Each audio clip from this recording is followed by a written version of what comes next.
You probably already know what you want, and that's the annoying part. You've been told thousands of times that you just need to take the rep, build the thing, have the conversation, make the move. And you probably agree with that logic. Yet here you are a year, 3 years later, still researching, refining, building a better strategy, and thinking for a better plan, waiting to feel ready, right? Now, this is not a knowledge problem, right? It's not even a discipline problem. It's that some part of you is waiting to feel certain before you make a move. And the part that nobody tells you about this type of certainty is that it never actually comes. So let me tell you exactly what's happening. And to give you some context, I need to go back 7 years. All right. This was at the beginning of me building my coaching practice, and I was studying all the different modalities that were going to transform people's lives. I was building the best funnels, the best lead capture system, the best sales process. I had probably 30 gigabytes, that's an exaggeration, maybe 5 gigabytes of files in my Google Drive waiting to be executed. But every single time I would start, I would stop. Sometimes I wouldn't even use it. And I was sitting here a year in with no clients and no traction in my business. And then one day I popped open LinkedIn, of course, because I was procrastinating.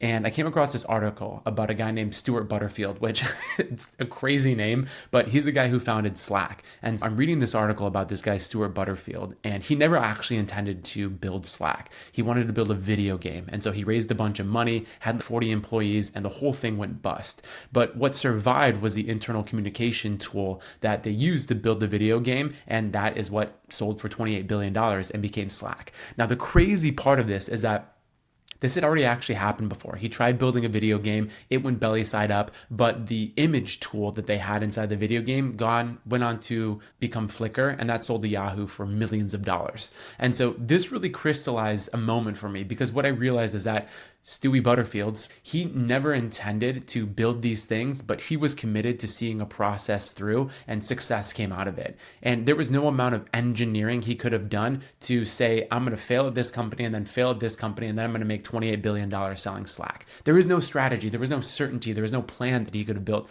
to follow that. And so that's what I took away from it. And that's what I want to share with you today, because you're probably waiting to feel ready, building the perfect plan, strategizing, when in reality, you're not waiting for the perfect plan, you're waiting to feel ready. And that type of certainty is a protection mechanism against something that you're afraid to feel should the plan not go well. And so if you want to overcome this analysis paralysis and this wandering, waiting to feel ready, I'm going to break it down in 3 steps so you can break through and start building the life and go after the things that you actually want. All right, so point number 1 that I want to make: strategizing is protection without action.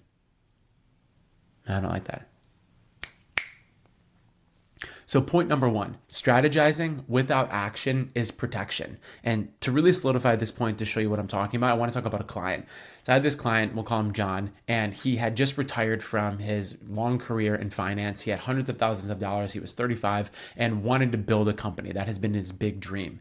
And so he had spent a couple months planning a couple different ideas. He was going to roll up fencing companies. He was going to start a silver mine. He was going to build an app, all of these plausible and could make him millions of dollars. But 6 months later, he had 0 customers. He had 50 different business plans and had not reached out to anybody about his idea.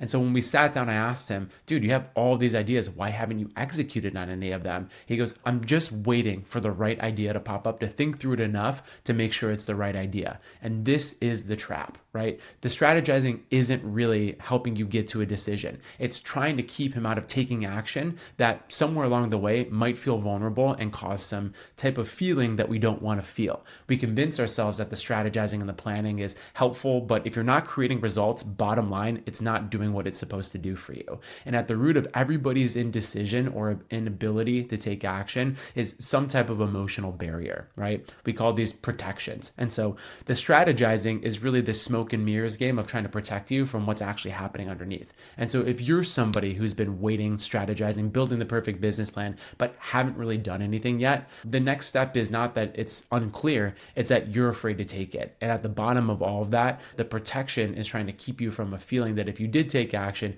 you don't trust yourself to be able to handle. And so a lot of people that I talk to, especially men, build external frameworks of certainty to avoid internal disharmony or to avoid internal feelings, right? The line that I like to use is people build external plans to avoid internal states. And that's exactly what this constant strategizing is doing.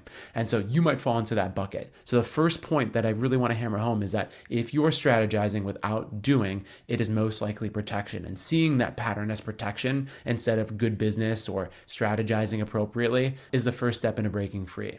Now, the second point that I want to make, okay? Certainty is a feeling. It is not information. A lot of people think, oh, the certainty is in the plan, right? The certainty is in the pathway, right? But the certainty that you're looking for externally is really an internal process. It's a feeling. Let's go back to my client for a second, right? So I said, dude, you got these 6 ideas, right? Why haven't you acted on any of them? I don't know which one to pick. And I said, let's assume for a second that you just picked one, right?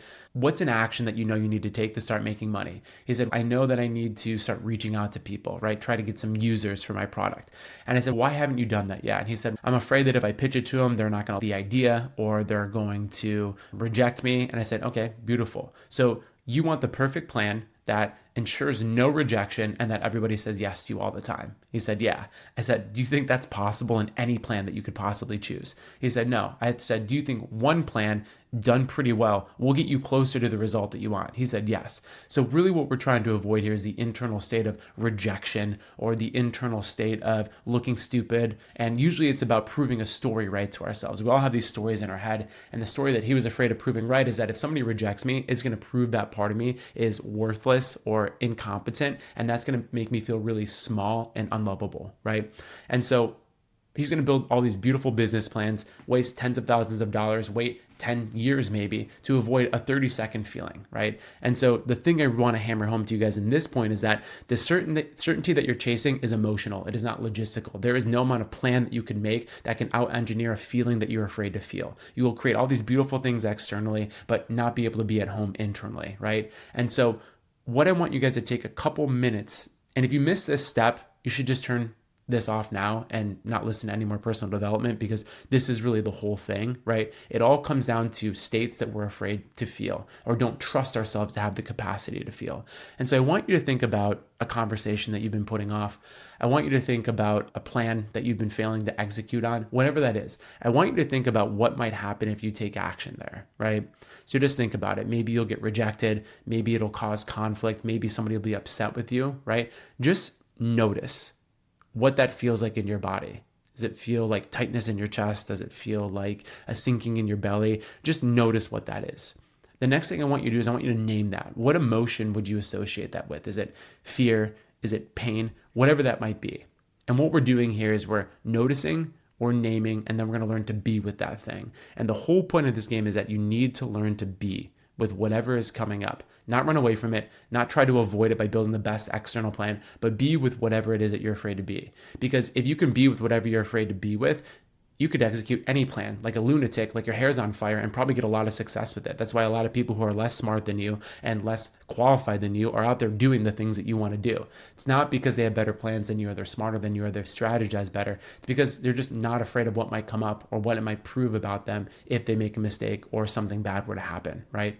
So whatever that state is that you're trying to avoid, the more reps you can get in trying to be with it is the thing that's going to set you free. Because suddenly when you're no longer afraid to feel those things, or you've disassociated the stories with being with those things, which we have a process for. I think it's linked in the notes wherever you're listening or watching this. It's pattern.adamletica.com. You can take a look at that. It'll point it all out for you. But you can't think your way into a feeling, right? You can't think your way into feeling ready. Certainty is not the information. It's trust that you build with learning to be with these states that you're trying to avoid. That is the unlock here. And that's point number 2.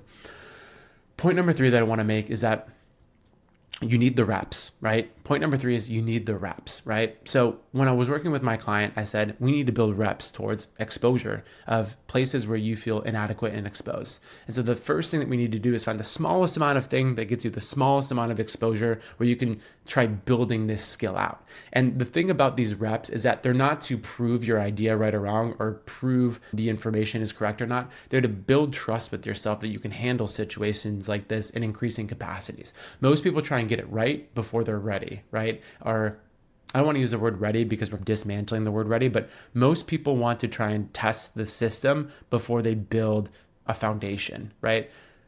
Once you build a foundation, a person who takes action and isn't afraid of being alive and living life and has the capacity to handle uncertainty, you can do anything, right? I really truly believe that. So the reps that we're building is not in getting the right information or trying to prove X thing right or get X outcome. It's just trying to get exposure to us being with these states. So whatever it is that you've been holding back on, or whatever it is that you know you need to take action on, whether it's a business idea, a conversation, a relationship, what's the smallest place that you can practice the state that we learned that you were avoiding in step two? Maybe it's in just being with yourself. Maybe it's in a close personal relationship. Maybe it's not even related to the thing you want to do, right? Maybe it's asking the barista for a discount. Tim Ferriss did when he was building his tolerance to fear and uncertainty, right? In my client example, what we had him do is pick one safe person that he could practice pitching this idea to. It might be DMing somebody and get them as a beta user, right? Whatever that small micro step is, the thing that we're using to build the material, to be able to build the capacity that we can start storing evidence in our brain that we survived this state. Because remember, certainty is not the outcome. Certainty is our ability to be able to handle whatever the outcome is. That is the most important piece, okay? So that's point number 3, right? We need to build the reps. So if we look at this whole arc, we need to first and foremost get clear on the fact that strategizing without doing and craving that certainty through strategizing is a protection mechanism. The second point is that certainty, that feeling that you're looking for, is not actually an outcome, it's a feeling, right? It's not more information, it's a feeling. And the third point I really want to drill home is that you build this capacity through the reps, okay? Everybody's got a plan until they get hit in the mouth, right? It's not how good your plan or strategy is, right? Just like Stewie Butterfield, right? It's not having the right plan at the outset. It's learning the ability to be able to handle whatever happens and the capacity to trust yourself to be okay, regardless of the external circumstances, okay? So here's what I want you to do. I want you to run through this process. Figure out something that you've been avoiding doing, see it as protection, identify the state that you're afraid to feel, and then run a rep in exposing yourself to that and not leaving yourself in the process. And if you want to get better at this, go to thepattern.adamletka.com. It's linked down below or wherever you're listening or watching to this, and it'll give you a roadmap for exactly what you need to do to start breaking free from this pattern and making it crystal clear within yourself. Okay? So I hope you guys like this, and I'll talk to you soon.